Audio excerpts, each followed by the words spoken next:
Good evening, ladies and gentlemen. We're going to be discussing this article from the OneAngryGamer, and it chronicles the disgust that Katsuhiro Harada is having of the SJW culture, the effect on fan service in gaming and other areas of entertainment, and he has gotten tired of it. In his creative process, he is tired of it, and he released some tweets about it. So this article and these tweets are coming from the OneAngryGamer.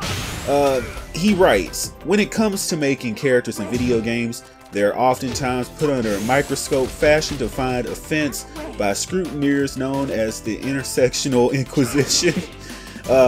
In most circles, we refer to these people as social justice warriors. Their minions are oftentimes called the NPCs due to their lack or due to their unwillingness to think for themselves or employ any kind of self-reflection to indulge in individualism. This usually leads to members of the intersectional inquisition condemning the creators of their work, either to shame them into changing it or removing it. Tekken 7 director and producer Katsuhiro Harada has just come out and said that he's tired of these people and their offense culture.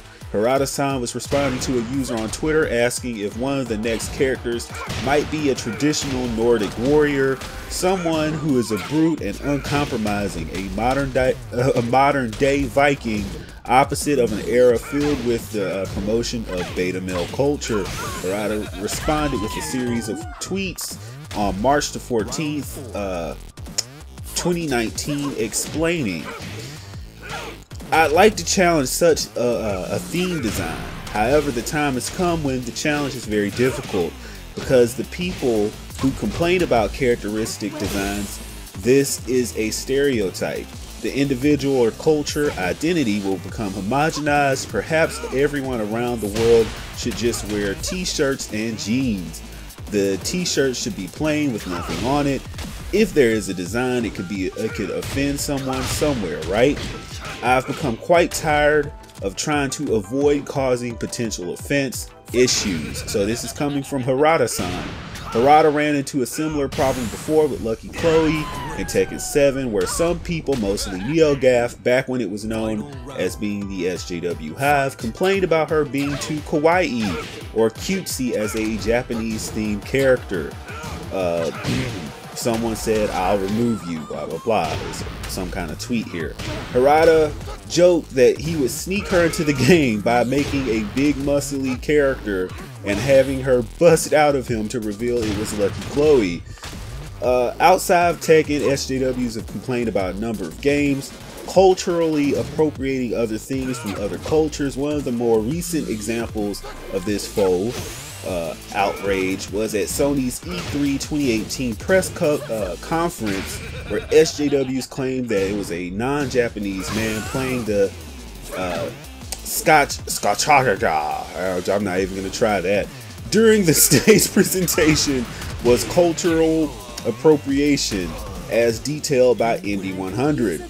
Anyway, it makes sense what Harada is saying. He's constantly pelted by SJWs to tone down the content or change characters or to be more politically correct, unlike Yohei Shimbori from Team Ninja, who tried to play both sides of the culture war and failed miserably. Yep, got woke, went broke. He basically took out all the fan service, all the content to concede to their movement, but like he tried to bait us and say, "No, it's still in here. I swear, I promise," and no one believed him. And it's true. It was removed, and all the little trinkets that we loved in that game are gone. Gone. Just gone. Anyways, not only pissing off fans and still getting lambasted by the SJ activists, pretending to be game reviewers, Katsuhiro Harada has not kowtowed to the social justice warriors in any capacity. The upside to this mentality is that Tekken 7 is a sales powerhouse and has managed to move well over 3 million copies as reported by Destructoid. The good part is that Harada ended his mini tirade by responding to a fan who mentioned that SJWs don't represent customers. It's true, they don't, and that he should stick to making whatever he wants to make. Harada concurred, stating that in the end he will choose what he wants to do. Right on. So that was the article. Those were the statements from Katsuhiro Harada, and I can't help but agree. I've gotten to this point myself where I'm very tired of reading these articles, reading these tweets, reading these comments by people that clearly don't indulge in these franchises or in these pastimes, and they just needed something to pad their websites or something to complain about so that they can get retweets and comments on their mundane little Twitter timelines. And it's just disgusting, and it ruined what I would want. This is why I want to start happening. I want gaming to get to a point, especially in this culture. I want them to get to the point where they release games that don't come out over here. I want, if they just complain, just take the games away from them. Take away what they're complaining about. Release a version that they have to pay extra money to import.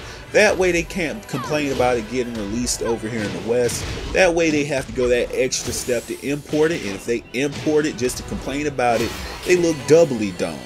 It's just, I would not remove any content from the game. I would make sure that it's region free so that people who want to import the content can play it freely, but I would not release it in American markets. I would make them go without, and they would remember the next time they got any good content from over there. So that's my opinion on it. I want to know what yours is in the comment section below. Of course, I've been your host, your perfect being, and the #1 anime, gaming, Dragon Ball, and games journalism channel on YouTube. Of course, the name being Perfection. Hit that subscribe button, click that notification bell, and go tell a friend, share the video, share the channel, and I will see you in the next broadcast. Peace.